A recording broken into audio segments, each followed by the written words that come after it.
Hey, Riveters fans, Erica Ayala coming to you live from Beijing, China, which is freaking exciting. Almost as exciting as the fact that I get to talk to Madison Packer, team captain, once again. Mad Pack, how you doing? Good. How are you? Oh, I'm fantastic now. So we are in full swing here in Beijing, China, with the Olympics. At the time of this recording, we will have just completed the preliminary rounds. So we get a good sense of who's going on. Of course, the United States and Canada just squared off. So we want to get your thoughts there. And of course, we're going to talk about some of your former teammates that are here at the Olympics competing for a few different federations. So Mad Pack will start with the big one. We just saw United States, Canada in the prelims. It was a 4-2 win, advantage to Canada. So first question is, this is a super serious question, questions that need answers. Did you and MGM or anyone else from Canada have any wagers that we should be looking out for on this game? My ego can't survive another wager with MGM. So, no, I put a poll up on Twitter, like just to poll what people thought, but no wagers last night. Maybe we'll do something fun for the gold medal game or bronze medal game, but I kept it conservative last night. I had to feel out the field, you know? All right. I like it. Playing smart. Yes, we likely will see these two again, although it's a 10-team field. As a player, Madison, as a veteran of the PHF now, and obviously the Riveters franchise, I want to get your take on what it's like to see a 10-team field. We see an expanded field, not just for IIHF now, but also for the Olympics. What are your thoughts?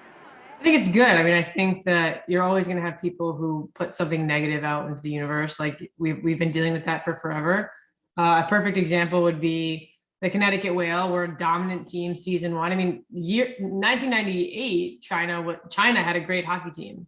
Like they were ahead of a lot of people. So you're going to have ebbs and flows always in sports, especially women's sports. But the Connecticut Whale was very, very good season one. Then they moved around a little bit. They struggled. They were kind of in the bottom half of the league for seasons, 2.5, 3 through 6. And now they're the best team in the league. So not every Rome wasn't built in a day. It doesn't happen overnight, but to criticize the US and Canada for being powerhouses. I mean, they've made the investment, they've put in the work, the athletes have trained the right way. You saw Finland was coming along. Switzerland's got a good young team. Like those other countries are right there. They're just kind of working things out. And, some of these countries have asked their athletes to stay local and train, like trying to mirror a little bit of the residency, even though they don't have the same funding as the US and Canada. So I think that these other countries are coming around, they'll get there. But the solution obviously isn't to axe it because the US and Canada playing each other is a phenomenal game. Russia, I've enjoyed watching the Russian team. I mean, that's a team that works really hard no matter what. They've got some really, really talented players on that team. Across the board, every team has 2, 3, 4 very talented players that could compete with the best of the best from the two powerhouse countries. It'll take a little while for everyone else to catch up, but they have the skill. They're doing the right things. And it's been fun to watch. I think this year has been the best hockey of the last couple of Olympics. I'm inclined to agree with you, Mad Pack. I think it's really exciting to watch.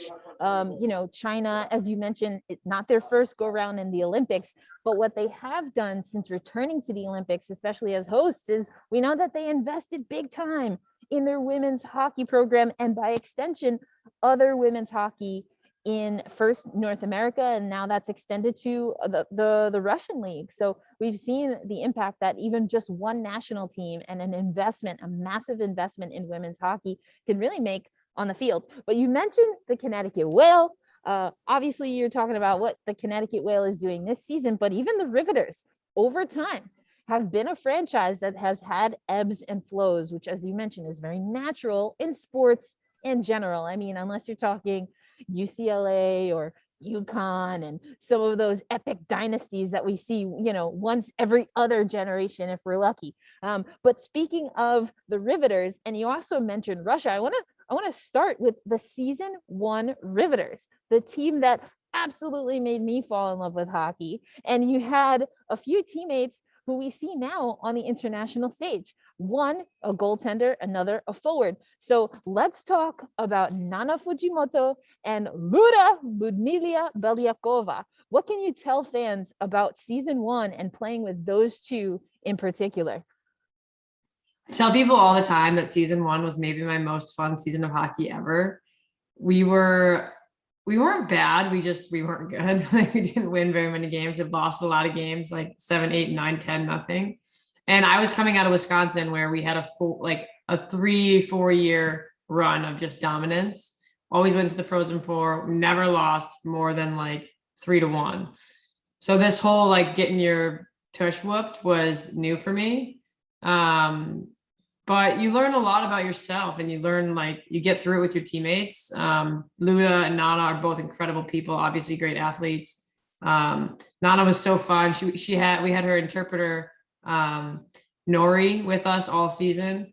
We actually went to Japan that year. We played against the Japanese national team. They beat us by a lot. So then we went to Sapporo. We were in Japan for like 10 days. And that was one of my coolest hockey memories. So getting to play with different players, specifically those two that season, the first season of the league, was pretty special. I always say that team's close to my heart. I played on a line a little bit here and there with Luda. She's very, very skilled, great hands. Nana, I mean, it's pretty incredible when you look at, for her, she was like the first Japanese hockey player to like really like hit the ground running and like make a big splash. She was like super famous in Japan. So when we went back to Japan to play the Japanese national team, there were like media crews and like TV cameras following her around. When we were in the US, like, she didn't speak much because she spoke very little English. So she was just this very quiet, like, had a routine, came in and like didn't bother anyone, just kind of kept to herself. And then we go over to Japan and it's like traveling around with Miley Cyrus. Like, it was unreal. But you know, what stood out most to me about those two is just like the experiences and the relationships and the friendships off the ice. They really are two great people. Love the game of hockey, advocates for the sport, obviously, huge pioneers in their respective countries, and super happy to see them at the Olympics. I know that's something that Ludo has worked really hard for, fell short a couple times. And so it's always happy to see somebody make a roster when you know what they put into it. And I think she's a mom now too. So she got at least one, I think maybe 2 kids. So happy for her.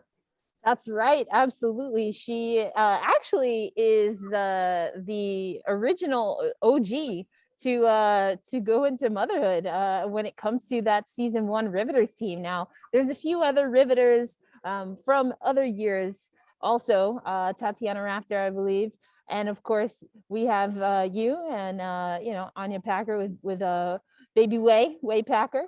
So I think I joked around on social media a while back, the Riveters reunion a few years down. I'm looking forward to the mini ribs hitting the ice. Yeah, Jenny Scrivens has at least one. That's I right. think Cherie Stewart has a baby. There's a few. Kira. I know, that's right. That's what I'm saying. There's going to be a great reunion a few years down the road once, We're building a roster of our own. I absolutely love it. Okay, so we're going to go chronologically here as far as Riveters season. So season 2, the Riveters add forward Amanda Kessel, who of course is competing for the United States. She competed with the Riveters in season 2 and then came back in season 4 after the last Olympics in 2018. I mean, I honestly feel like Kessel, when it comes to the national team, probably goes under the radar. But when it comes to what she is contributing, if you look at a game sheet, if you're watching the game, I mean, Kess is everywhere. What do you remember about Amanda Kessel as far as her being with this Riveters franchise? Kessel is actually a phenomenal teammate. She shows up, same kind of same temperament as Nana. Like, she's quiet, kind of keeps to herself, but she's very passionate. She just wants to be pushed, wants to get better, wants to play with players around her who are going to make her better. It's kind of like frustrating to watch her play because it's like, oh, is she even trying? Like, and then it's like, boom, no, she wasn't, because she's already gone down the ice. Like, she's so quick. She does all the little things so well. And she works really hard.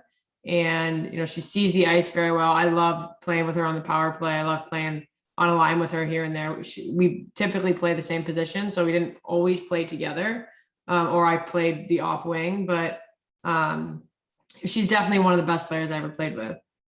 She's incredibly fast. She does all the little, like I said, she does all the little things right.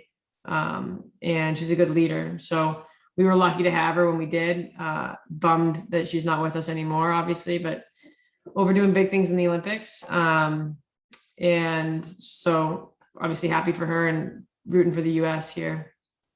Yeah, absolutely. Well, Amanda Kessel and the United States, they finish overall second in Group A after falling to Canada.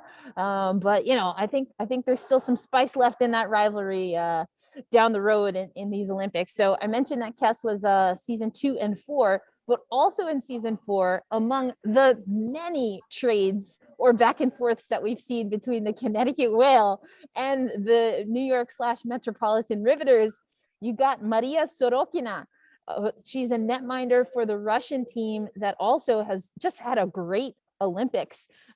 Personally, I think, and really, I thought it's been fantastic to see the growth from when I saw her playing with the Riveters or the Connecticut Whale. And again, that was just kind of a wild situation, goaltending situation back and forth for her. But I also remember her just being hilarious. Like, there was obviously a lot of translating that needed to be done, but I just remember she just seemed to always be goofing around, having a good time. What do you remember about Maria Sorokina from Russia? We would jokingly call her the silent killer because she would tell us that she understood and spoke no English. She was always on the phone with somebody in Russian. Like, you would just, like, no matter, even if like the coach was in giving a pregame speech, you would like hear this like subtle like Russian sound in the background, and you'd look over and like her phone is like sitting on the back of her stall and she's FaceTiming somebody. But she told us she spoke no English, and then we found out at the end of the season she speaks English perfectly. Understands it anyways. Maybe doesn't speak it back, but she knows what you're saying. So careful, people, because she knows what you're saying. But off the ice, she's funny, like you said. Like, it's just that personality. But on the ice, hard worker, sets a good example, wants to compete, wants to be number one, isn't satisfied with anything less than that. I remember she used to push the goalies in practice. If she wasn't the goalie starting, she wanted to know why. She's, I watched a couple of the Russian games. I've always thought she's pretty good. I think she's gotten a lot better over the last couple of years. And we enjoyed having her on our team when she was there. She was a good goaltender in the league while she played. And maybe hopefully after these Olympics, we can get her to come back, because she's doing a pretty good job. Obviously, Russia not winning a lot of games, but they're facing a lot of shots. And I know Finland is pegged as the favorite, but I think Russia looks like the third best team right now. So. Yeah, and it's really been amazing to see the Russian team so much up and down, just even as an entire federation across sport.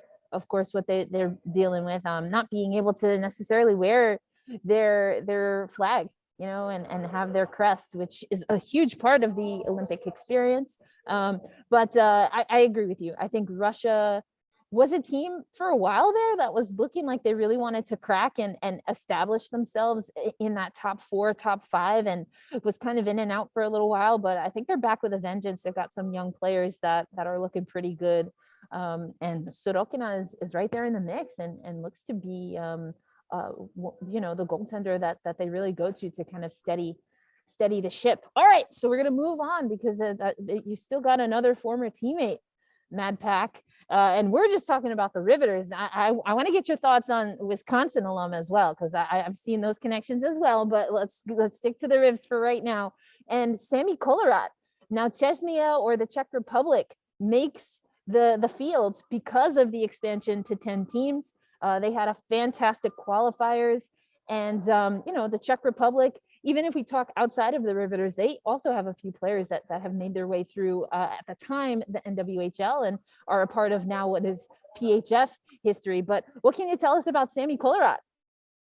She's awesome. She's a phenomenal person, very humble, just like a silent leader kind of, does all the little things, works her tail off. And she's a great defenseman. I mean, I loved playing with her when she was on the ribs. She sees the ice so well. She's a big body. She makes good plays. I actually thought she was a forward when we, was it maybe season 5, I think, season 4 or 5. Well, it had to be season 5. We were at like out at practice, and we were doing the drills and stuff, and I was like, who is this kid? Like, is he coming for my spot? Like, what's going on here? Then I found out she was a defenseman, and I was like, oh, okay, we're good. But I mean, she's a really good player, and she's a big body. And I'm a little surprised that she wasn't really on my radar before I played with her, because she had to have had a pretty good career in college. But obviously happy for her. The Czech team made history. They've got some really good players over there. I think the same as you've seen with Russia and Japan. Give them a little bit of time, and they're going to really develop nicely into a good team.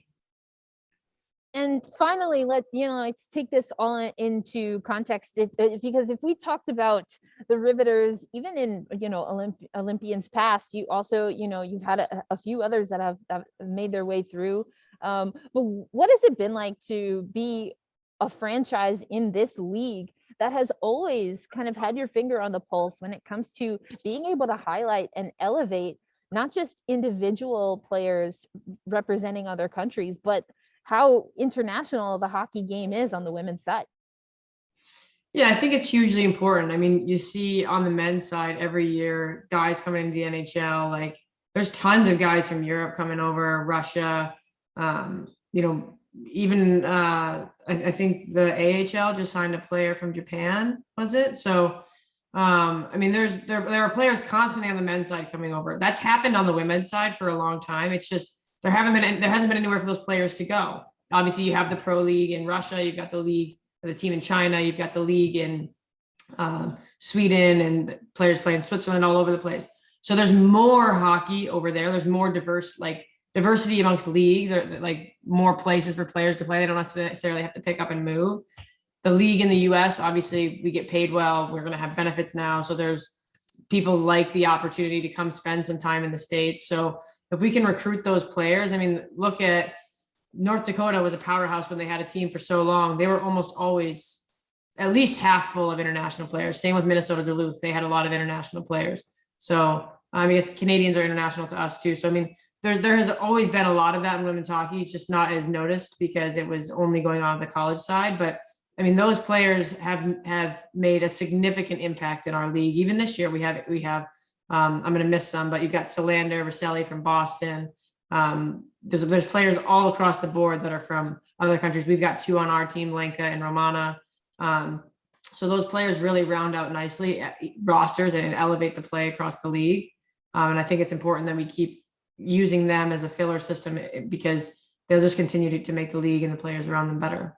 Yeah, absolutely. And we didn't talk about Denmark. They actually were able to beat out Austria when it came to their qualifiers. But Janine Weber, an OG for the Riveters, had such a fantastic qualifiers. I talked to her a little bit earlier in the PHF season, and she's non-committal just about what the future looks like hockey-wise, knowing that there's other things, right, that folks want to do and accomplish in life, and where hockey falls in all of that. But man, it would have been exciting to cover Janine Weber. I saw, I was looking over the weekend games. She's tearing it up, to no surprise, or at least it shouldn't be a surprise to folks, but I just love it. And you mentioned some of the other players as well. I think it's exciting. Like I mentioned earlier in this conversation, the Riveters, quite honestly, were the team that really got me hooked on hockey. And it's just so cool to see some former Riveters as I'm here covering my first Olympics. It's just been an amazing time, and I've been able to catch up with them, and it's just really great. So outside of even the hockey, I mean, just getting to know different people and different cultures, it's been amazing. But I said that I was going to get back to Wisconsin because I was on with WCHA Commissioner Jen Flowers right before I came out here. Obviously, the WCHA also, and usually very well represented. You mentioned Minnesota Duluth. Of course, we've got Minnesota, and of course, Wisconsin. So if you had to, pick a few standouts so far that have been representing the Badgers well, who stood out to you, and are you at all surprised at what they're able to do at this international level? I wouldn't say surprised. I think every year Wisconsin has a pretty good team. They were good when I was there, and we kind of took a dip my junior year. We didn't make the Frozen Four, which was the only time that happened while I was there. But then after I left, I mean, they went boom. Like, so a lot of those younger players they brought in have developed really well. Mark Johnson, I think, is a great coach. He does a good job. Same Jackie Friesen, Dan Cook. They have a great coaching staff who really is invested in the players. But I think I think they're all playing pretty well. Abby Rock, obviously her first Olympics. She's a great hockey player. I think she's going to be, give her a couple of years and she might be the best player in the world. I think she started out a little quiet. Maybe there's some nerves there, but not playing bad, just a little more quiet. But if you watch the little things that she does, the way she handles the puck, the way she catches it on her forehand, puts it between her legs, makes a play on her backhand, she just does things at a different level. And it's the little things. So I think that will continuing to develop will just separate her from the rest of the players in the field. Obviously, seeing Decker out sucks. We roomed together in college. Heartbreaks for her. Hopefully, she's able to recover, and maybe who knows? I mean, she's one of the hardest working people I know. That kid does not quit. She's tough as nails. So maybe we'll see her again. We hope that for her, but find a role for her off the ice. She's a huge part of that team.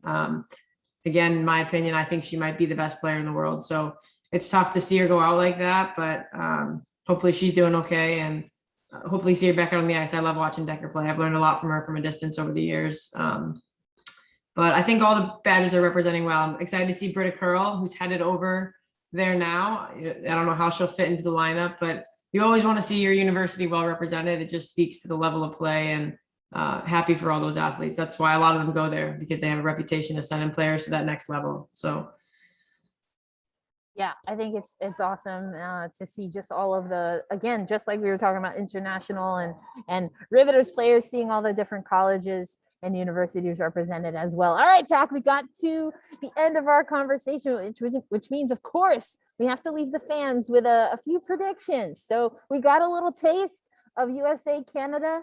What are your thoughts on how those teams will move through qualifiers? And do you think we'll see a rematch of the gold medal game, USA Canada, and who do you think comes out on top? I think we'll have a rematch, barring any major upsets, which aren't impossible, but I think they both handled the field pretty well through the preliminary round. So I think we'll have a US Canadian final. I don't know. Canada took care of business last night, but they came out a little flat. The US, when they had moments where they had the puck on their stick, I mean, they had them hemmed in for big chunks, which I think most people weren't expecting. So I think the US will make a few tweaks. And I think if they can put together a full 60 minutes, the way they strung together 5 or 6 minutes across the game last night, that they'll be hanging another gold medal around those kids' necks at the end of the Olympics. So my prediction is the US. Not going to predict the score though. That's tough. I thought it would be like 2-1 or something. Yeah, I'm with you there. I like that. I mean, and Renee Debian, was giving the US fits. Oh, that stop that she had on Murphy was just wild. It was insane. So you run into a hot netminder and anything can happen. So all right. So who do you like for the gold medal, or excuse me, the bronze medal game? We already talked about gold. Who do you like for bronze medal game? Who do you think we'll see there? And any thoughts on who will ultimately be victorious? I don't know. I know Finland was the favorite coming in, but I really like what I've seen from Russia. I think they've got a good team. So I think that would be an upset, but also depending on, I'm going to go with Russia. I think Russia will take the bronze. I think it'll be close, or it's going to be a total blowout for Finland. Well, we play the games. That's why we play the games, to see what happens. But Mad Pack, always a pleasure to chat with you. Thank you so much for coming on and giving Riveters fans just a little taste of what you're looking for and how you're liking these Olympics so far. Yeah, thank you for having me. I think I said it to you the other day. I think it's pretty incredible. I started season 1, coming through the line. You and your sister were always the last ones. Never wanted anything signed, just wanted to chat. And now look at you, you're covering the freaking Olympics. So happy for you. I think you do an incredible job. And it's exciting to watch you, follow you on Twitter. And I hope you have a little time to take it all in, because what you've done is pretty remarkable. And I'm really grateful for it. Oh, well, thanks so much for that, Pack. I can't thank you and that's season one crew enough. Truly, it's been amazing to see what you all have accomplished. And here's to more great things for all of us.